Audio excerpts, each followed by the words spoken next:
All right, well, that's going to be a tough session to follow. I'm one of the persons in this room, along with Kate and Mark and Jason and Bill. There are a number of us that have been to every one of these conferences so far, and this one may be very well, Jeff, may very well be the best one we've had so far. And I can't think of a finer keynote speech that we've had than the one we just had. But now we're going to move on to a far more depressing topic than the one that Paul Kingsnorth talked about. You look around at our country today, and according to a recent opinion poll done by the University of Virginia, 1/3 of the people in this country believe that this democracy is no longer viable.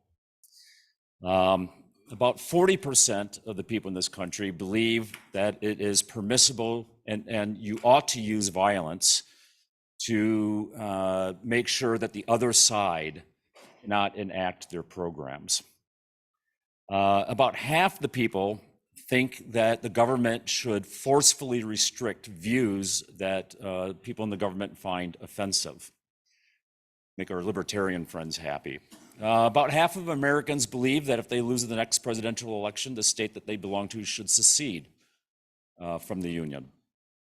Now, it's Porch Republic, so the threat of secession might not be quite as alarming here as it is in other places, but clearly there are all kinds of challenges in our contemporary politics. And so we have titled this panel Humane Politics, which may strike the ear as an oxymoron. But I'm used to oxymorons. I was a pessimistic professor at Hope College for years, until I realized that college education was an oxymoron. Not having learned my lesson, I took the job as the director of the Gerald R. Ford Leadership Forum. I knew Bill would like that one. Yeah. My boss isn't watching, I don't think, so I can get away with that. But there are other ones. Two phrases that I use pretty regularly. Good grief or pretty ugly. Are good ones. The Kinks, had a good song with an oxymoron. It definitely maybe. Taylor Swift has sung about eyes whispering. So I did that for Kirsten. I put in a Taylor Swift reference. Apparently, you can't do anything these days without a Taylor Swift reference. You can use oxymorons to sell things, such as a McDonald's Happy Meal or Microsoft Works. And of course, you can use oxymorons to describe things such as Bill Kaufman's sartorial splendor. The word humane is obviously related to the word human, but it communicates qualities that are befitting of a human being. The term has an old lineage, and the kind of qualities that were typically associated with the word were things such as courtesy, friendliness, civility, being obliging to one another, tenderness, kindness, compassion. These are the humane things and things that we don't typically associate with our politics. And I think one of the reasons why we don't really associate being humane with our politics is because these qualities I just mentioned do not scale well. The word human is obviously related to the word humus, dirt. And if we want to think about politics, we have to think of it in the context of our lives as ashes to ashes and dust to dust. That's what it means to be human, to be of the earth, and to be of a particular place. And that politics really plays a subordinate role in the span of our lives and in the span of the species. How small of all that human hearts endure, the parts, laws, or kings can cause or cure. And of course, a humane politics is a politics that is a small politics. It doesn't try to do more than that. Paul mentioned during his speech this idea of there being a cultural throne. And it put me in mind of this passage from Matthew 25, which I'll read. But when the Son of Man comes in his glory and all the angels with him, then he will sit on his glorious throne. And all the nations will be gathered before him, and he will separate them from one another, just as the shepherd separates the sheep from the goats. And he will put the sheep on his right, but the goats on his left. And then the king will come and say to those on his right, "Come, you who are blessed of my Father, inherit the kingdom prepared for you from the foundation of this world. For I was hungry, and you gave me something to eat. And I was thirsty, and you gave me something to drink. And I was a stranger, and you invited me in. Naked, and you clothed me. I was sick, and you visited me. I was in prison, and you came to me." And then the righteous will answer him, "Lord, when did we see you hungry and feed you, or thirsty and give you something to drink? And when did we see you as a stranger and invite you in, or naked and clothe you? And when did we see you sick or in prison and come to you?" And the king will answer them and say, "Truly I say to you, to the extent that you did it for one of the least of these, you did it for me." And then he will also say to those on his left, "Depart from me, you accursed people, into the eternal fire which has been prepared from the devil's and his angels, for the devil and his angels. For I was hungry, and you gave me nothing to eat, and I was thirsty, and you gave me nothing to drink, and I was a stranger, and you did not invite me in, and in prison, and you did not visit me." Then they themselves also answer, "Lord, when did we see you hungry, or thirsty, or as a stranger, or naked, or sick, or in prison, and did not take care of you?" Then he will answer them, "Truly I say to you, to the extent that you did not do it for one of the least of these, you did not do it for me either." These will go away into the eternal punishment, but the righteous into eternal life.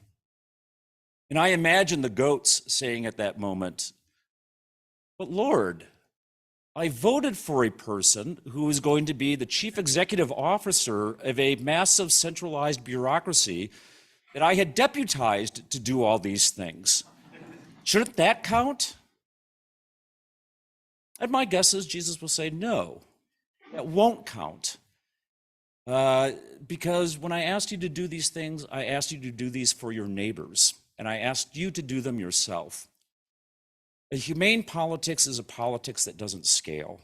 It's connected to the earth. It's connected to the dust. It's connected to a place. This is how we do these things, because we can't serve the people before the king on his throne that we do not see. We can't know them if we don't see them, and we can't understand them if we don't know them, and we can't love them if we don't understand them.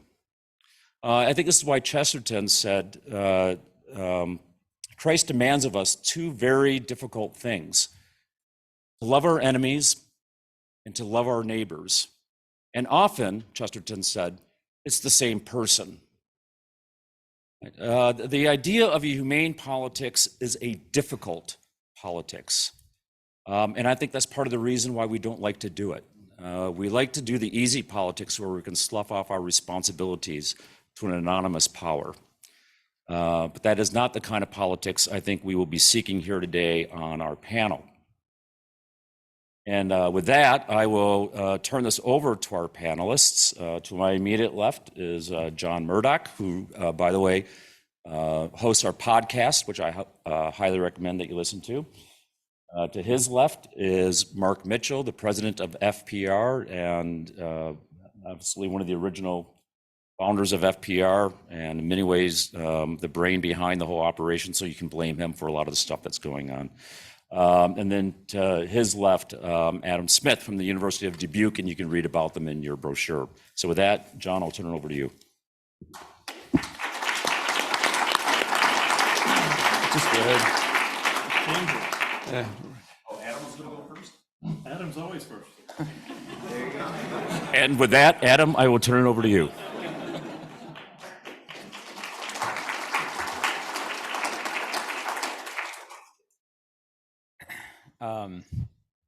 Paul ended his talk by encouraging us to be saints or to look for saints. And since I'm in Madison, I thought I would start my talk by invoking a local saint.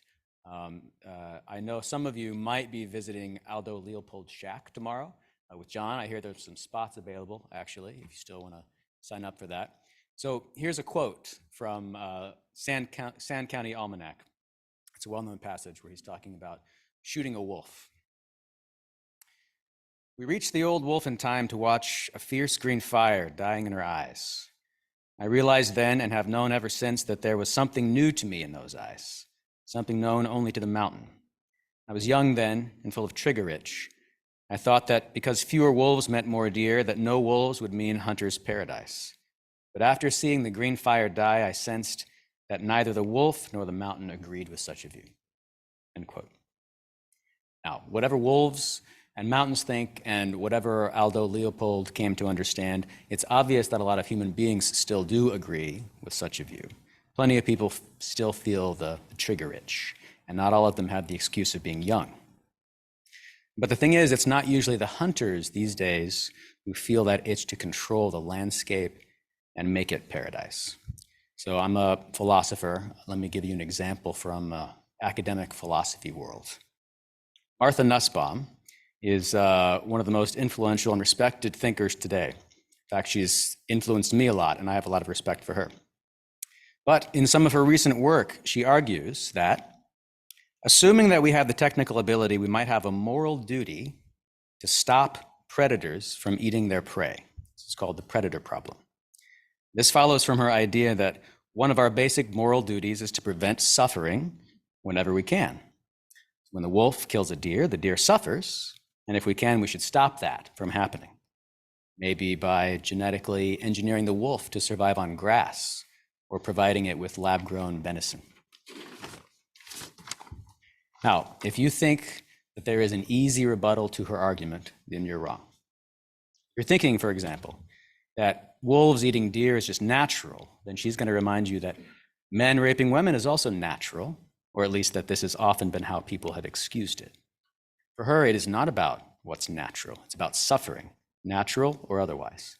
And she says, quote, "The death of a gazelle after a painful torture is just as bad for the gazelle when torture is inflicted by a tiger as when it is done by a human being," end quote. Now, there are ways to rebut this claim, but this is not a philosophy conference, and Nussbaum's argument isn't really my subject. It's just an especially stark example of the first thing that I do want to talk about, which is what Ivan Illich called the war against all suffering. Nussbaum is fighting the war on suffering. More than that, she's advancing the front lines of that war deep into the hostile territory of nature. Leopold killed the wolf so the deer could live, albeit so then he could go and shoot some more deer. Nussbaum also wants the deer to live, but she's more humane. She only wants to kill the wolf's spirit. The wolf must live, the green fire has to die. I'm betting that most people in this audience came here with a pretty visceral sense of what Illich is talking about, even if you've never read his work and aren't familiar with that phrase.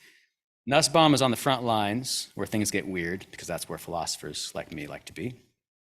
But the war on suffering is very old. It's been going on for a long time, and most people live well behind the front lines in the world that the war has built, and it's just everyday life. The everyday war on suffering is probably on my mind right now because we're just about to have our third child. In fact, I have my phone, my machine in my pocket with the ringer on, which is very bad, I know, just in case my wife calls me and I have to leave in the middle of the talk. But I'm sure some of you have some personal experience with what's called the medicalization of childbirth. And I mean all the unnecessary monitoring and the intervention, including the pressure to induce or even sometimes to undergo a C-section. It's the subject of sustained and intense criticism, not just in books by gadflies like Illich, but in prestigious medical journals and in the recommendations of professional associations. None of that criticism has made much difference, though, because the medicalization of childbirth is part of the war. And to the good soldiers in the birthing suite, every intervention becomes necessary if there is any chance that it will prevent suffering. There are 2 hospitals within 5 minutes of our house, But my wife drives an hour away to her appointment so that she can be seen by a midwife who is not a very good soldier and is for that reason a very good midwife. Unfortunately, the midwife is going to be on vacation on our baby's official due date, which means there's a chance that the baby will be delivered by a doctor instead. The midwife has already warned my wife about the pressure the doctors will likely put her under, the lectures that they'll give her for not wanting to do this or that. Now, which do you think that my wife is more anxious about? The suffering of giving birth or the war that the doctor wants to fight against that suffering? So it's clear, I hope, what I think of the war on suffering. I don't want the green fire to die, and I'm betting you're with me. But I want all of us hopeless romantics to sit for a minute with the conviction that fuels Nussbaum's war. Deep down, the war on suffering is fueled by the feeling that no matter how pretty it is, maybe the green fire isn't worth the pain. Which of us hasn't felt the force of that feeling? At least once in our lives, if not every day. Very human feeling. In fact, I think if you've never felt it, if you've never felt not just the spark of compassion, but a flicker of existential rebellion against the terms of the cosmic deal, no meaning without suffering, then a fire has gone cold in your soul. And I think it's vital to keep those flames of compassion and of rebellion even from going out. But the war on suffering is something else. Compassion and rebellion are human responses to suffering. But the war on suffering is not compassion and it's not rebellion. The war on suffering feeds on those human feelings like a parasite, feeding on its host. It takes what is most fully human about us, our ability to suffer with other creatures, and our ability to wrestle with God, and it takes those essentially human qualities and uses them to make us less than human. The war on suffering follows a single moral rule. Thou shalt do what thou canst. You must do what you can do. If you can prevent or relieve suffering, then you must. That is the rule that Nussbaum is following. What this means is that the only limits to our obligations, and make no mistake, we are talking about obligations, are technical limits.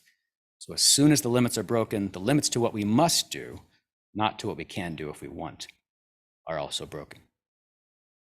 War on suffering is not the desire and the determination to relieve another's suffering. It's not a noble argument with God. It's more than just wishing we could change the terms of the cosmic deal and have meaning without suffering. War is fueled not by wishful thinking, but by a sense of righteous duty. When offered the choice, and this is the choice that technology gives us, you must trade meaning for relief from suffering. If not a legal duty backed up by force, although in some cases it is, probably that will become more common, it's a perceived moral duty that puts intense pressure on people to conform. Now, like I said, the war on suffering has been going on for a long time. It's as old as modernity, maybe older than that. Maybe it's as old as Babel, old as the fall. It's normal. And to most people, it's invisible. But I'd like to suggest that the war may have recently entered a new phase, and that what marks this phase is its increasing visibility to an increasing number of people.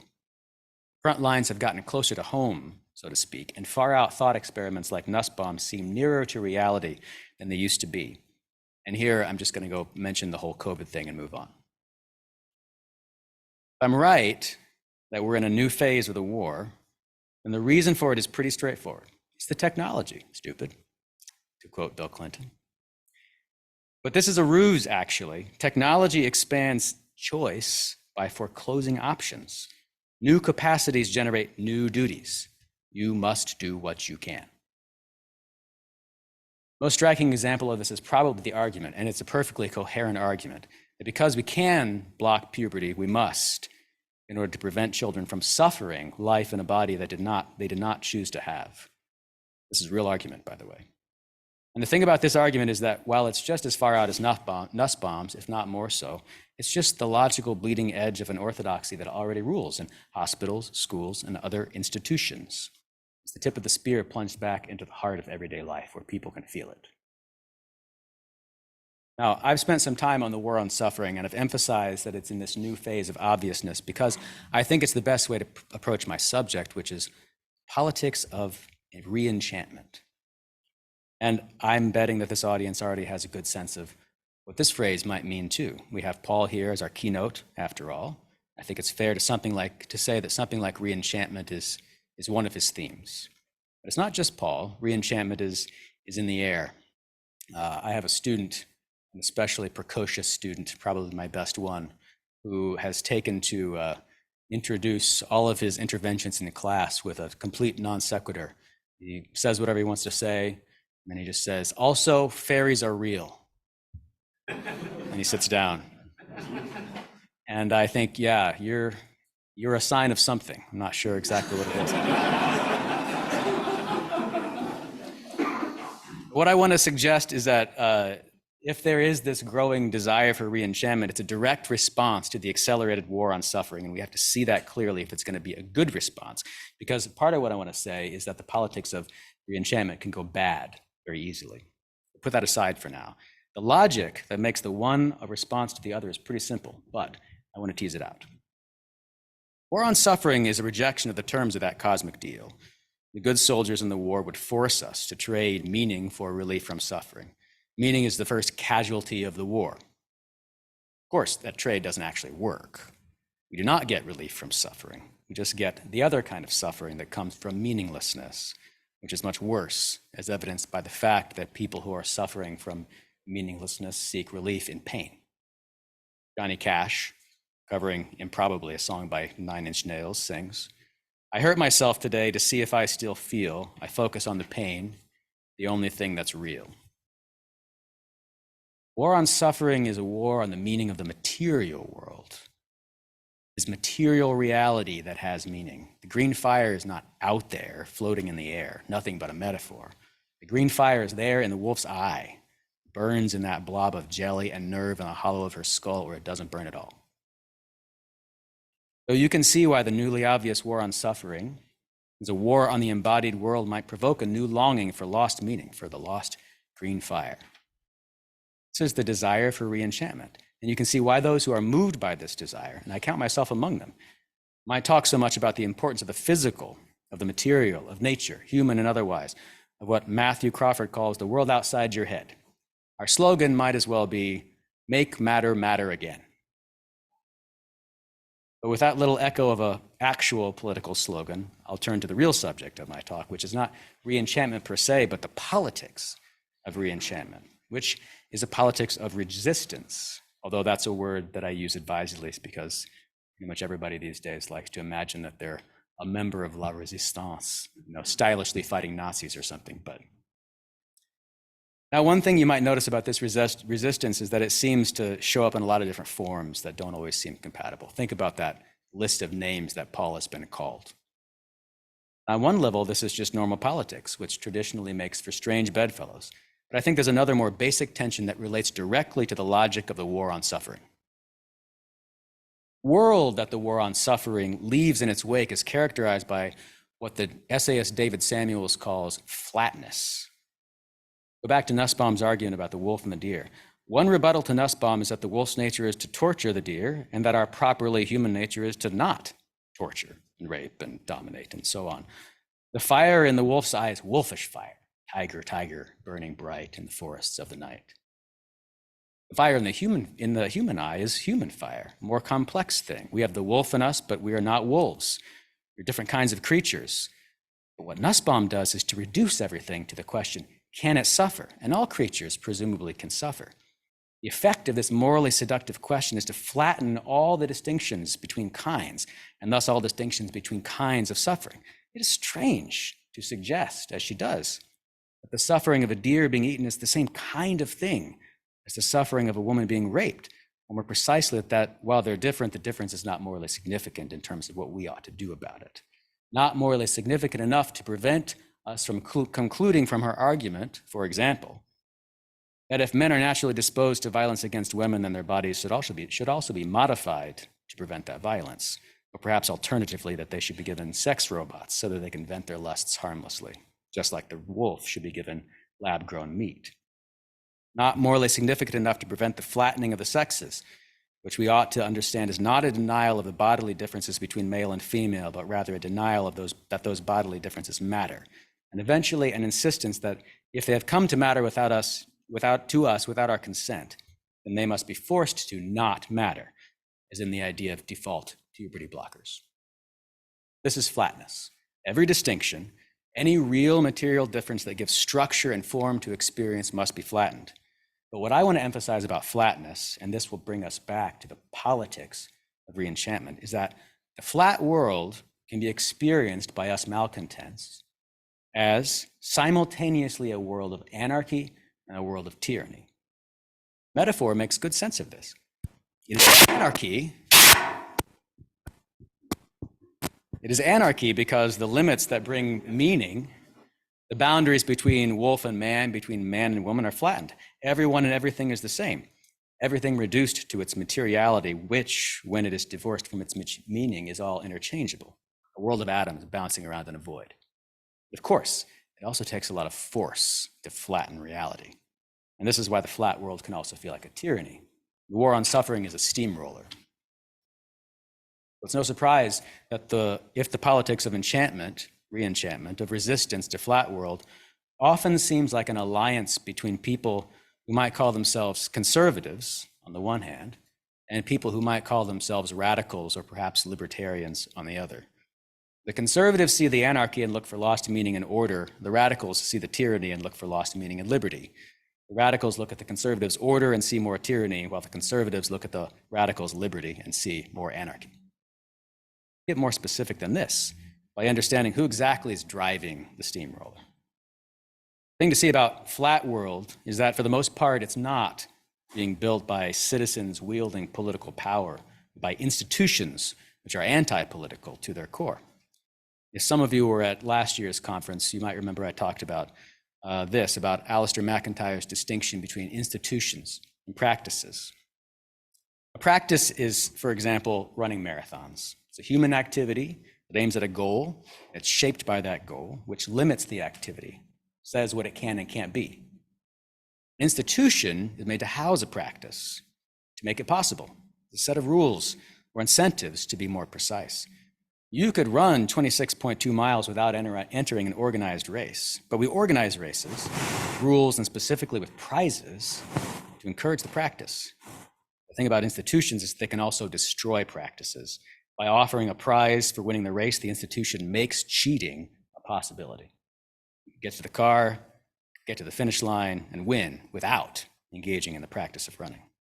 So institutions make it possible to engage in practices, but they can also be where practices go to die. If everybody cheats, we forget how to run. It is the institution of medicine, not the practice of medicine, that medicalizes childbirth and flattens gender in the name of the war on suffering.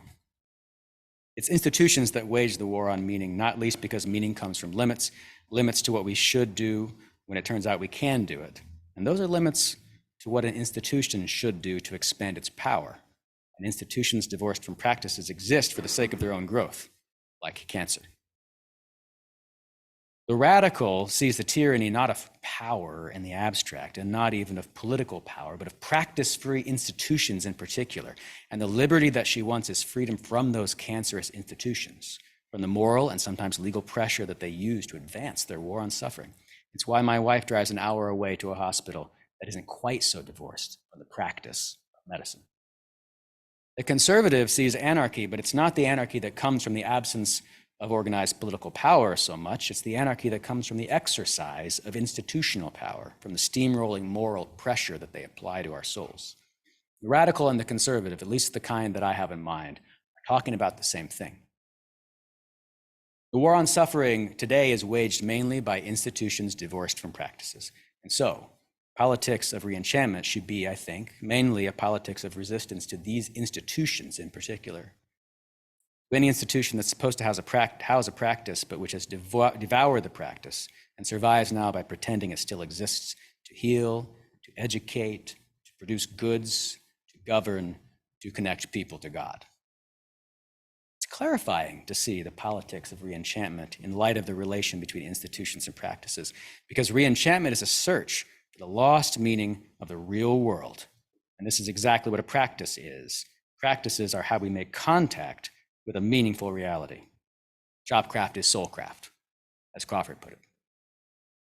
And it's important to see it this way because the obvious danger of a politics of reenchantment is that it will be the opposite, a politics of escape from meaningless reality and escape into our heads, as opposed to an effort to get into the world outside our heads.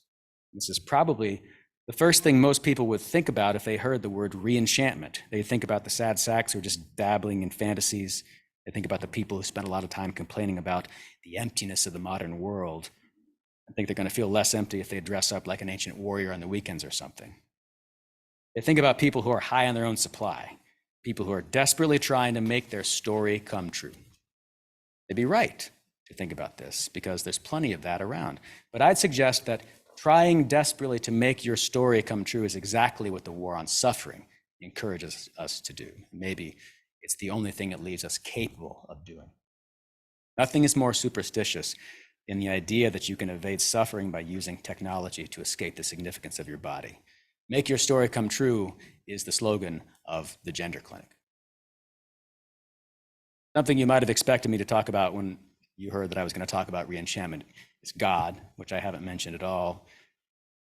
Fortunately for me, I don't have much time, so I can't get into it, but I've been talking about the material world, about nature. What about the supernatural? Is the green fire really all in the eye? I'll say in passing that my interest in reenchantment is partly coming from my own recent experience of something like reenchantment, a kind of reconversion to the simpler faith of my childhood. And I know others in my circle have experienced something similar. Maybe this is part of why it feels to me like it's something in the air. Let me just say this in closing. The practical, everyday work of reenchantment is the rediscovery not of meaning in the abstract, but of practices that put us in contact with meaningful reality by putting us in touch with our limits. And I think this focus on humble everyday practices is the right way to point to a transcendent God. It's not the God that makes America great again, or whatever. It's not the God of big things. That's the trigger itch again. I think Heidegger is right. Only a God can save us now, but it's the God of small things. I think we reenchant the world not with grand plans, but with one small thing at a time. So it's not surprising that I'll conclude by saying that the politics of reenchantment, if it's going to be a good response to the war on suffering, and not a bad one, has to be a local politics. But if that brings us down to earth, then it also invests the idea of localism with its full cosmic significance.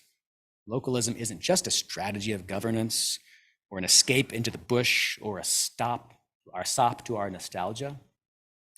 Localism is how we make matter matter again. Thanks.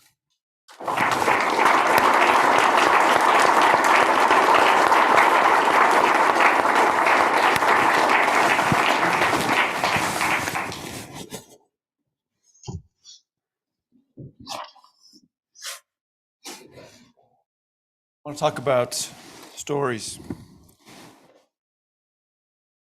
I want to talk about a particular story, one that we might even think of in terms of its mythic structure, and it, I think, is the story of our time, one that we need to pay attention to, and that's the story of Babel. It's a universal story. Cultures around the world have it in various versions.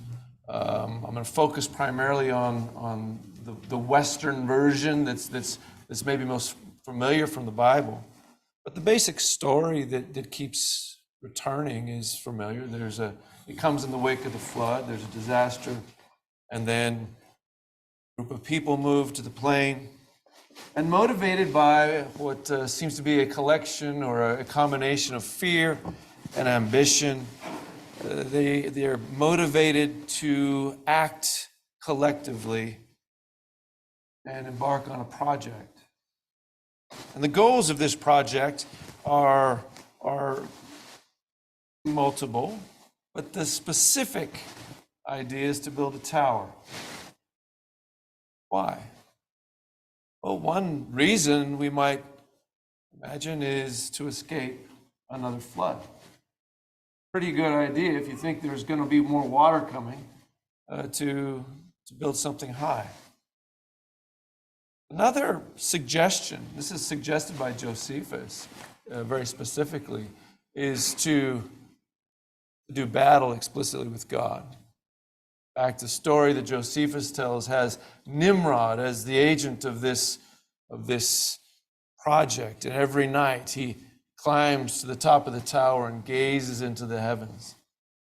And as the tower gets higher and higher, archers begin shooting arrows into the sky. And eventually they return with blood on them, suggesting that the project is nearing its completion and a full-on assault of the heavens is near at hand. Another thing that we see in terms of a motive for this enterprise, it's stated very explicitly in the book of Genesis, is to make a name for ourselves. That's a pregnant sentence, and we're going to return to that in a bit. But I think the biblical version of this story only makes sense in light of the opening chapters of the book of Genesis. In other words, the Babel story is a retelling of the story of creation and fall. But it's not at the individual level. It's a political retelling of the same cycle, the same dynamic.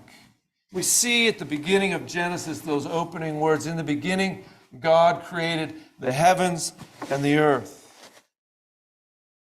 And the humans are placed in a garden. According to the prophet Ezekiel, he suggests that Eden was, as he put it, the holy mountain of God. So here we have the heaven and the earth, and the place where the people are put is a mountain, a kind of in between the heaven and the earth. It's suggestive of Sinai, of the Mount of Transfiguration from the New Testament.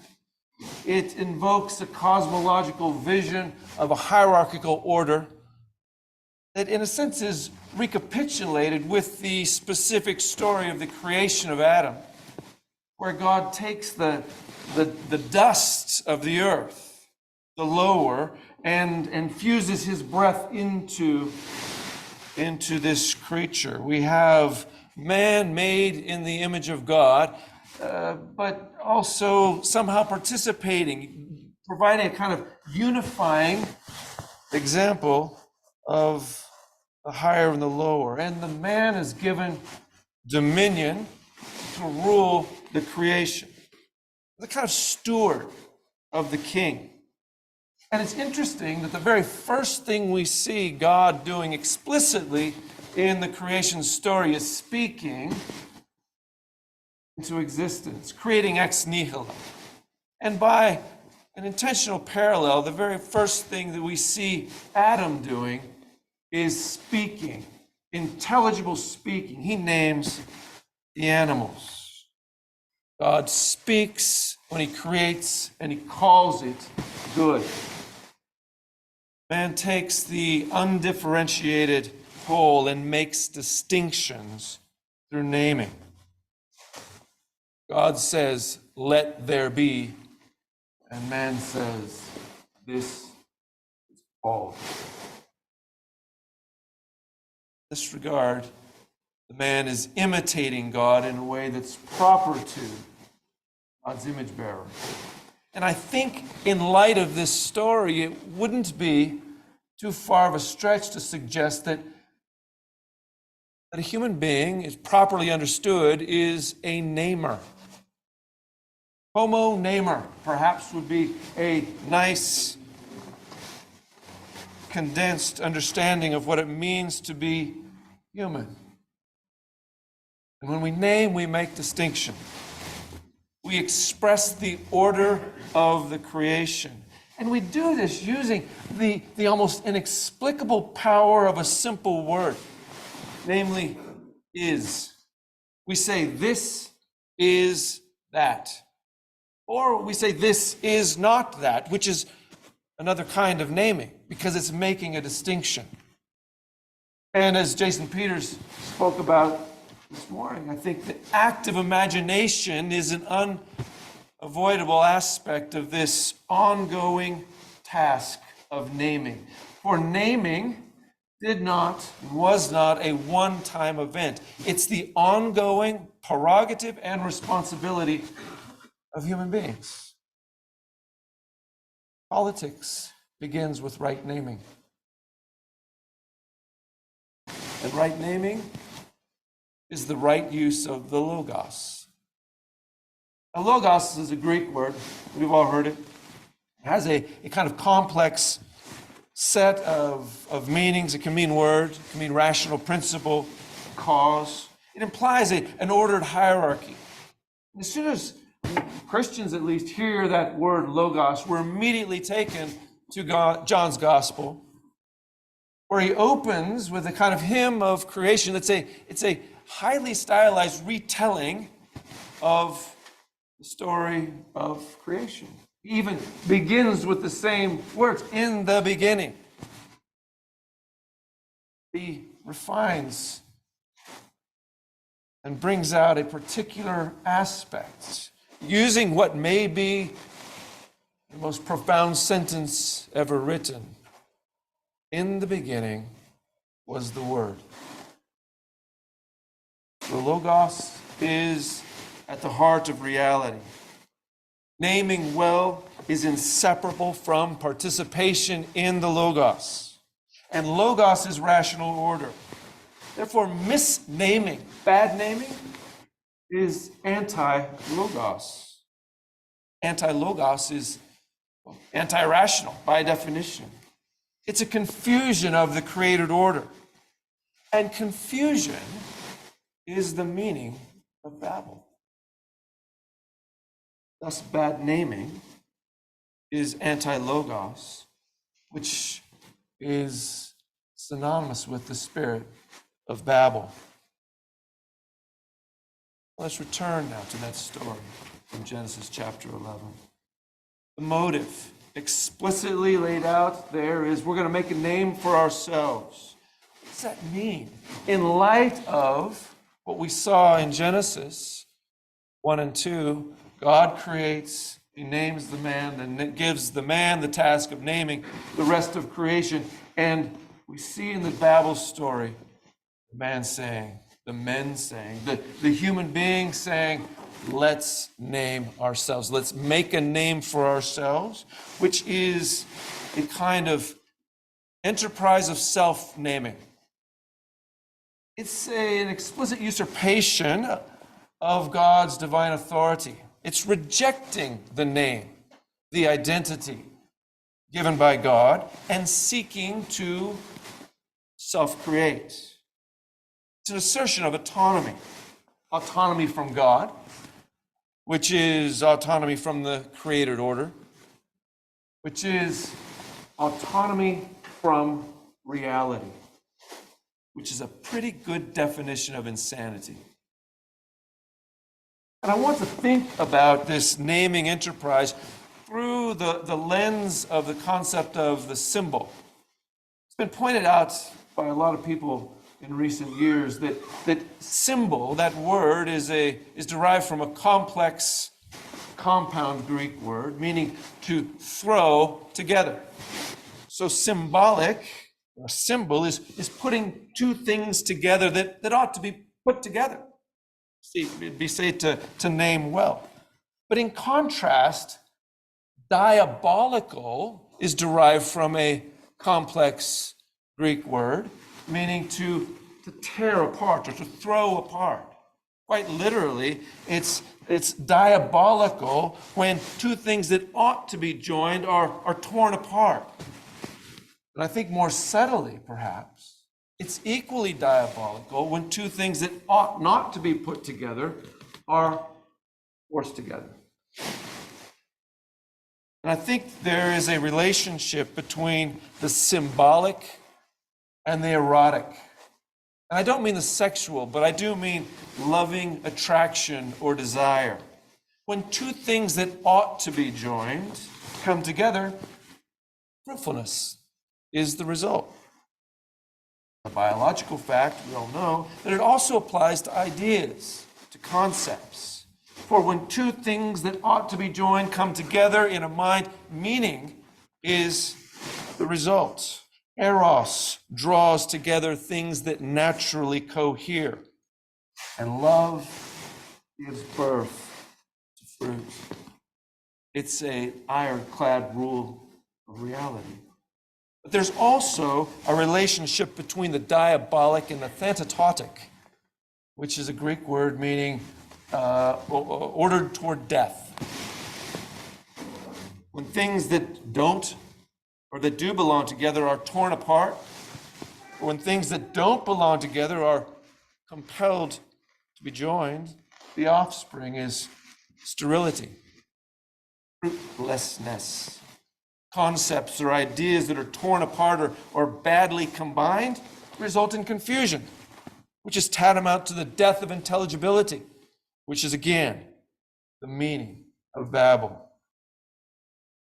The politics of Babel is the politics of confusion, irrationality, and ultimately death. And the motives are clear. It's always a combination of fear or anxiety and ambition, hubris.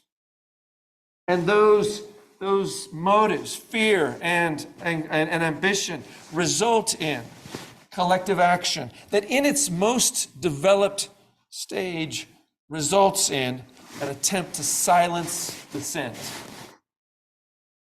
The first century Jewish writer, Pseudo-Philo, has a retelling of the Babel story in which he has Abraham as a character in the story.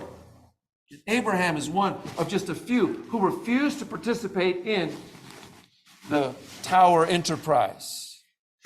And he is condemned to die. Narrowly escapes with his life because Babel projects can tolerate no dissent. And the motives of fear and ambition resulting in collective action are amplified by a technology. In the story of Babel, we're told explicitly they built a tower using bricks and mortar. Something that amplified their power. And what's interesting, the bricks are made from dirt, from dust. Remember what Adam was made by or from? Adam quite literally means of the ground. So the very stuff that God used to make a man, these ambitious, frightened individuals aspiring to build something on their own apart from God, take the very stuff of man and put it to fire. Burn it so it can be solidified, so that the various components can be stacked one on top of the other and used to aggrandize their project. Babel is confusion, and the confusion is a result of willful denial and abandonment of reality. In short, the politics of Babel is rooted in irrationality. It's the politics of insanity, which is the politics of the diabolical. Now, there's a hopeful end to this story. It's not often read as a hopeful story, but think about it. They are embarking on an insane project, and it fails. That's good. Babel projects must fail. In the biblical accounts, God adds to their confusion because the confusion was there before God got involved. They're already insane.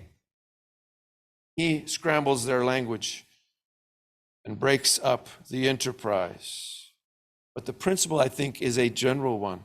The irrational, the confused, the diabolical cannot endure. The order of creation includes a kind of center of gravity that eventually pulls things toward itself, and that is a source of hope. The logocentric, the human scale, the sane, the symbolic, ordered by a loving union with the real, stands as a persistent critique of Babel.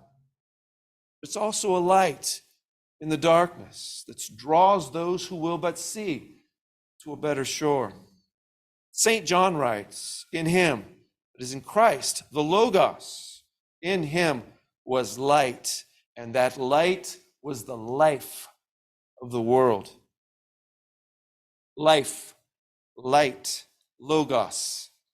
These are ultimately inseparable, just as darkness, death, and confusion go hand in hand. Our world, I think it's safe to say, and Paul Kingsnorth has given us ample evidence, our world is deeply implicated in a Babel project, the various components of which are readily visible, even if perhaps the complete outline is harder to discern. What Paul calls the machine, that is part of a contemporary Babel project. Globalization, the abolition of nations, so too, part of this project. Artificial intelligence and transhumanism, a cashless economy, the techno-utopianism that seems to be expanding all around us, it's all a part of a common enterprise. We examine the motives, haven't changed. It's a combination of anxiety, of fear, combined with monumental hubris. Practical politics of Babel, collective action, and ultimately the attempt to silence all opposition. And it's amplified by the technologies that we are embracing with reckless abandon. Babel's not a one-time event. It's a persistent human temptation. The politics of Babel is the opposite of anything resembling sanity or that which is suited to life. The alternative to the politics of Babel is, and always will be, the politics of the Logos. For only therein is it possible to locate meaning, intelligibility, fruitfulness, and life.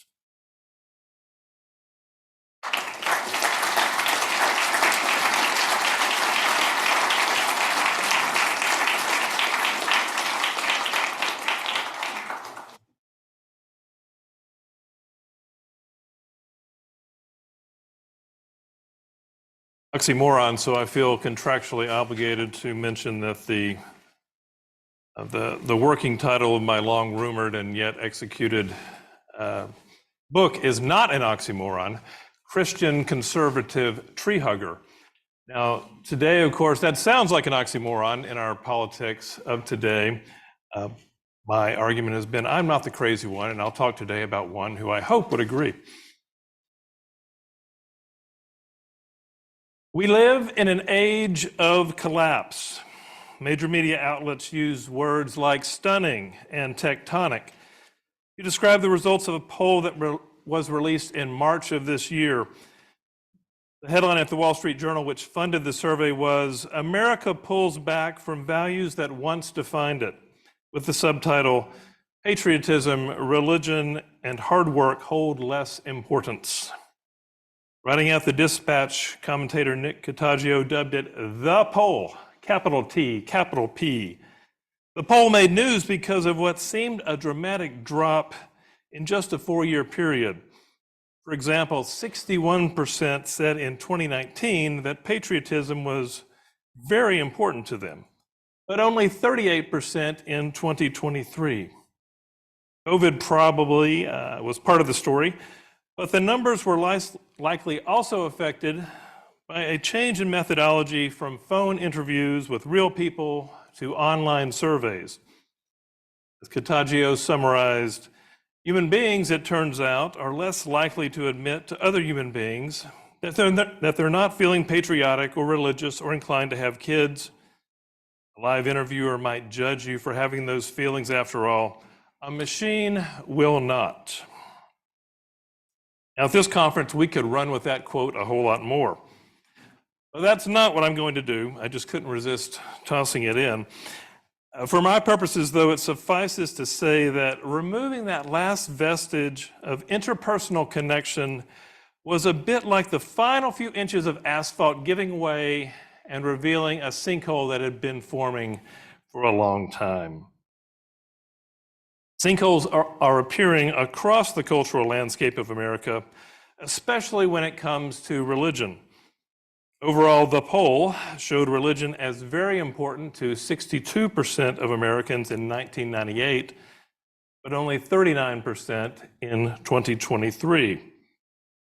Charles Murray closed the chapter on religiosity in his 2012 book, Coming Apart, with the graph of what he called the religious core, essentially the highly active church members. And the trend lines were headed down for both his upper crust conglomeration, Belmont, and his working class Fishtown.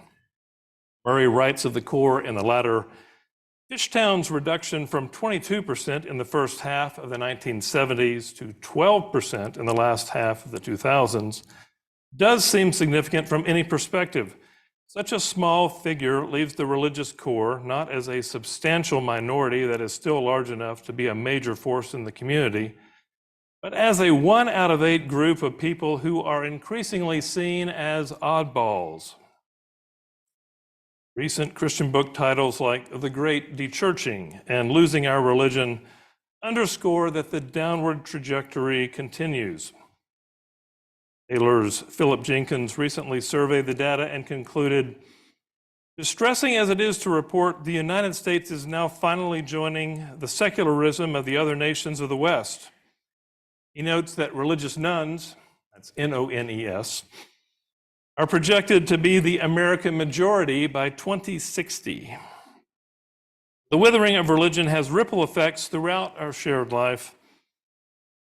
A data-laden piece with charts on abortion, gay marriage, premarital sex, pot and porn, Ryan Burge recently demonstrated that on every single social issue, the average American is more liberal today than they were just 2 decades ago. The headline at Real Clear Politics, liberals have won the culture war. Okay, enough for the depressing opener. Or at least it's depressing to me, though I realize the Porch draws a wide variety of opinions on social issues. The rest of the talk will not center on any particular option, Benedictine or otherwise. But for those of us who, to some extent, have identified with the goals of the religious right, I do hope that the reality of our present situation will serve as something of a come to Jesus moment and lead to a thoughtful reassessment of the past and a recalibration for the future. Now, the decades of effort from the religious right have not been completely fruitless. The Dobbs decision finally undid a great legal and moral wrong, but we must soberly acknowledge that our nation is a long way from the 1980s hope for a moral majority.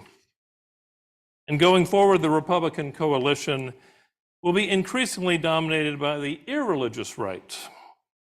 The aforementioned Ryan Burge wrote a piece at Politico just last month titled, "The Religious Right's Grip on the GOP is Weakening. That's working to Trump's advantage." So, how should we then live now?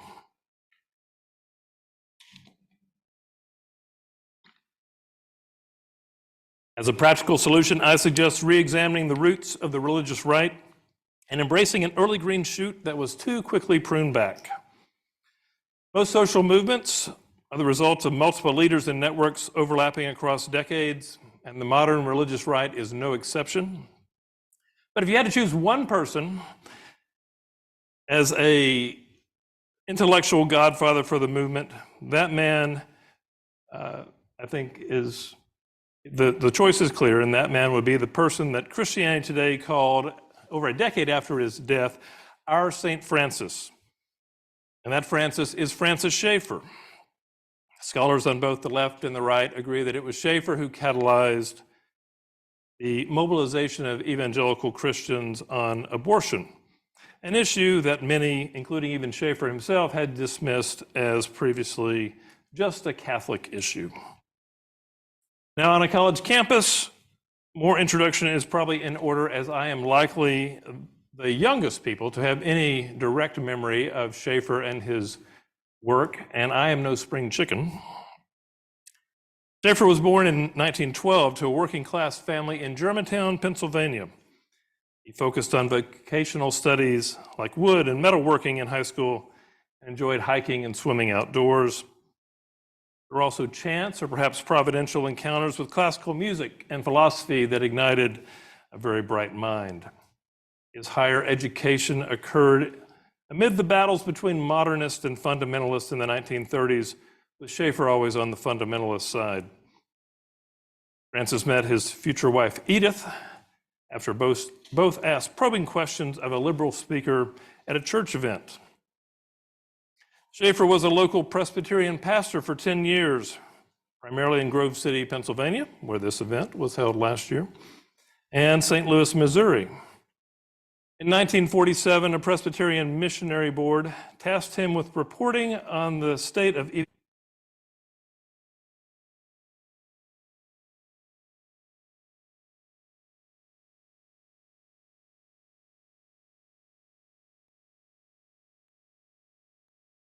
optional microphone. Back. Batteries. The machine wins again. So, 1947, Schaeffer is off to Europe. That leads to Schaeffer and his wife and 3 young girls later moving on a shoestring budget full-time to Europe in 1948. And rather organically, the empathy and teaching skills of Francis, combined with the incredible hospitality orchestrated by Edith, coalesced into something they called l'abri, French for the shelter. Located in the Swiss Alps, the chalets of l'abri drew globe-trotting spiritual searchers via word of mouth. Schaeffer's work gained notoriety when Time magazine published a 1960 article entitled Mission to Intellectuals. Informal after-dinner talks on modern culture and the Bible made to 20 or so people were eventually recorded and later edited into books like The God Who Is There. And then in the late 1970s, Schaeffer, prodded by his son known as Frankie, moved to a new medium with the film series How Should We Then Live? That was followed by Whatever Happened to the Human Race, where he paired with future Surgeon General Dr. C. Everett Koop to focus on abortion and other life issues. Schaeffer's speeches would reach tens of thousands, including addresses to packed houses at places as diverse as the evangelical Wheaton College and the elite Harvard University. He and Edith both had book sales in the millions. Time again took notice when, in 1984, he died at the age of 72 after a multi-year struggle with cancer.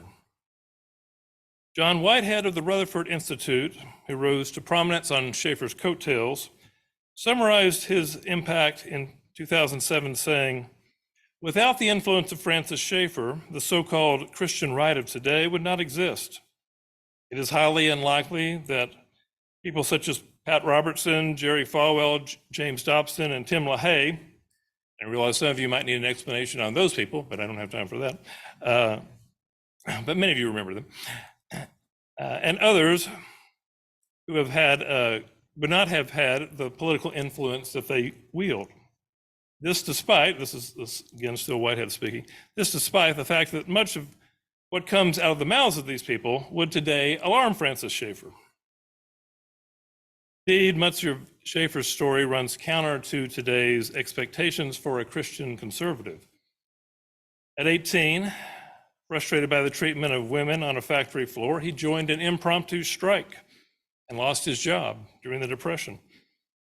He regularly crossed color lines, and in St. Louis, said that he would resign if the congregation he served moved to the suburbs. Those who encountered Francis Schaeffer throughout his life regularly commented on his kindness and attentive listening. In the 1960s, when most fundamentalists embraced isolationism, Schaeffer studied rather than skewered the culture, becoming well-versed in the films of Fellini and the music of Jefferson Airplane. While he embraced politics in the 1980s, Schaeffer wrote in his book, A Christian Manifesto, "We should not wrap Christianity in our national flag. and he repeatedly warned of the dangers of authoritarianism.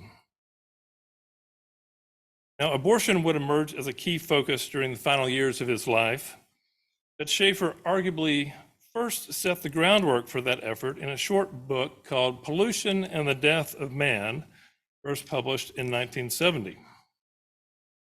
Prop alert, I have a copy. It's still in print today. You can find it, and I'll emphasize that by hitting the microphone that is now live.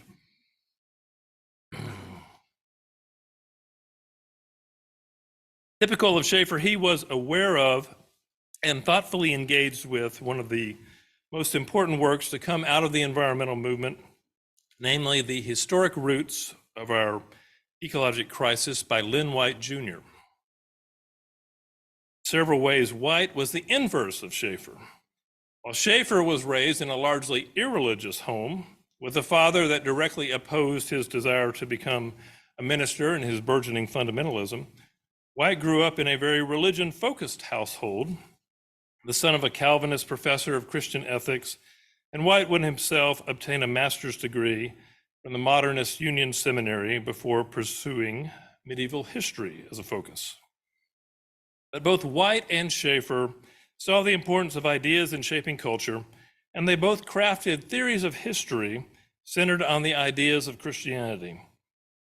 Professor White used his perch as a historian at UCLA to lay blame for a polluted world at the feet of a Christianity that had obliterated reverence for the earth and empowered science and technology to exploit it in unprecedented ways.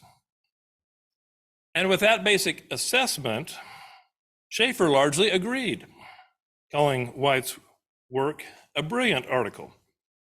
Schaeffer also tipped his hat to the hippies, writing, "The hippies of the 60s were right in fighting the plastic culture, and the church should have been fighting it too, a long, long time ago before the counterculture ever came onto the scene. More than this, they were right in the fact that the plastic culture, modern man, the mechanistic worldview in university textbooks and in practice, the total threat of the machine, the establishment technology, the bourgeois upper middle class is poor in its sensitivity to nature. Machine is eating up nature on every side." Schaeffer criticized what he called Platonic Christianity, which was focused exclusively on a heavenly tomorrow and had no role for the physical creation of today. Schaeffer contended that Platonic Christianity was not authentic biblical Christianity. And Schaeffer then detailed a hierarchy of God, man, animal, plant, and machine.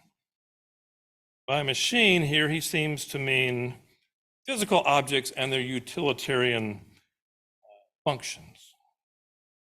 Uniquely, humans had a dual role, he said, separated from nature yet related to it. Because of our finiteness, each person was as separate from God as a flower or a rock. But for Schaeffer, this was a real kinship. Psychologically, he said, I ought to feel a relationship to the tree as my fellow creature. Yet man was not, as the pantheists claimed, the mere equal of a tree. Here, the Judeo-Christian concept of humans being created in the image of God becomes important. Schaeffer's key emphasis was that the special status for an image-bearing humanity did not obliterate the connectedness of humanity to the rest of God's creation. Each level of the created hierarchy was to be treated with what Schaeffer called integrity. Differences were real and significant. The intrinsic value of all things should be affirmed. Every stone and buttercup merited awe as a creation of God. And so Schaeffer highlighted the work of the great architect Frank Lloyd Wright for his efforts to consider the integrity of the terrain when building upon it. Conversely, strip mining was called the ravishing of our fair sister for the sake of greed. Christian College was criticized for disregarding an ancient grove of trees. Calvinist farmers were admonished for abusing their livestock. Business people were warned against treating other people as mere cogs in a profit-making machine, and men were chastised for treating women as mere sex objects. In short, treating things with integrity meant the embrace of limits. We must not, Schaeffer wrote, allow ourselves individually, nor our technology, to do everything we or it can do. Schaeffer called for the church to act as what he called a pilot plant, demonstrating the possibility of a substantial healing of creation in the here and now. However, Schaeffer lamented that evangelicals were instead practicing a sub-Christianity and had largely missed the opportunity to save the earth for man and the opportunity to reach the 20th century with the gospel of Jesus Christ. Now, almost a quarter of the way through the 21st century, we are seeing more evidence that Schaeffer was right to be concerned.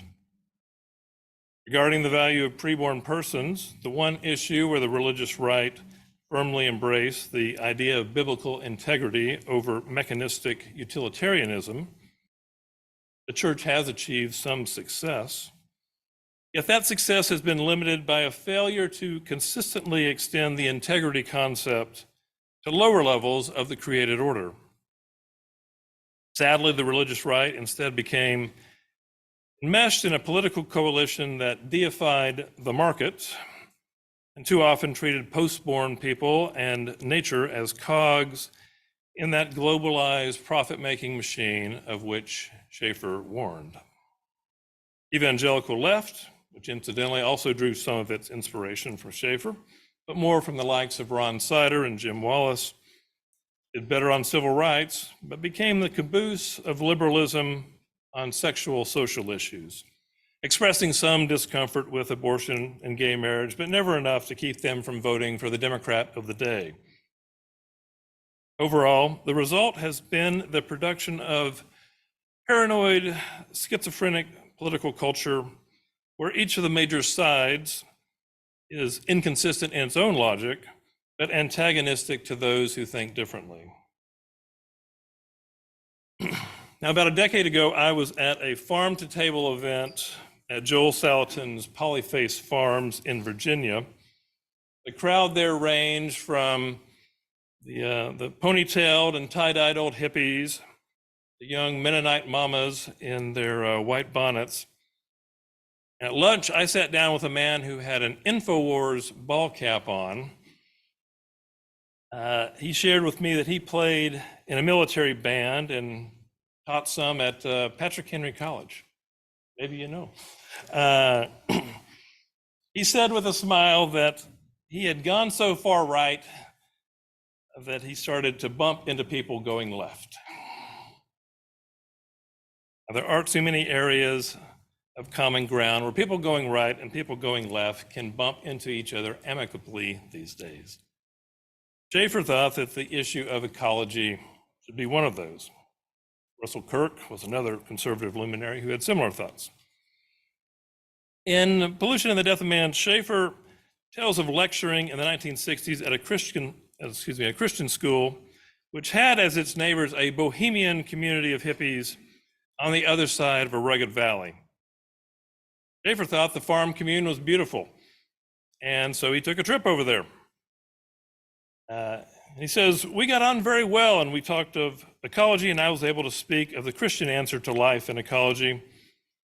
Schaeffer was given a full tour and told that he was the first to come to them from across the ravine in that manner. Today, Schaeffer and the hippies then looked back at the Christian college and agreed that it was ugly. And Schaeffer saw this as an example of a Christianity that is failing to take into account man's responsibility and proper relationship to nature. In the final pages of his book, Schaeffer writes, in conclusion then, we may say that if things are treated only as autonomous machines in a decreated world, they are finally meaningless. But if that is so, then inevitably so am I, man, equally autonomous and also equally meaningless. But if individually and in the Christian community, I treat the things which God has made with integrity and treat them this way lovingly, because they are His, things change. If I love the lover, I love what the lover has made. Perhaps this is the reason why so many Christians feel an unreality in their Christian lives. They don't love what the lover has made in the area of man, in the area of nature, and really love it because He made it. They really love the lover. We live in an age of collapse. Yes, in practice it was always flawed, but the broad Christian moral consensus that once served to connect America was an important piece of cultural infrastructure that is now in dire need of repair. Religious right of today only seems equipped to address potholes on the surface, not the broken water mains underneath. Nor is it always clear that evangelicals, once known for their evangelization, truly see liberals and Democrats and tree huggers as lost people created in the image of God, rather than mere adversaries to be vanquished in pitched political street battles. As the religious right ponders the future, the movement would do well to look back upon the full thought of one of its most important founders. At his best, Francis Schaeffer was a person filled with compassion for his fellow man and for all his fellow creatures, a person who was willing to go across the ravine in the service of both. Thank you very much.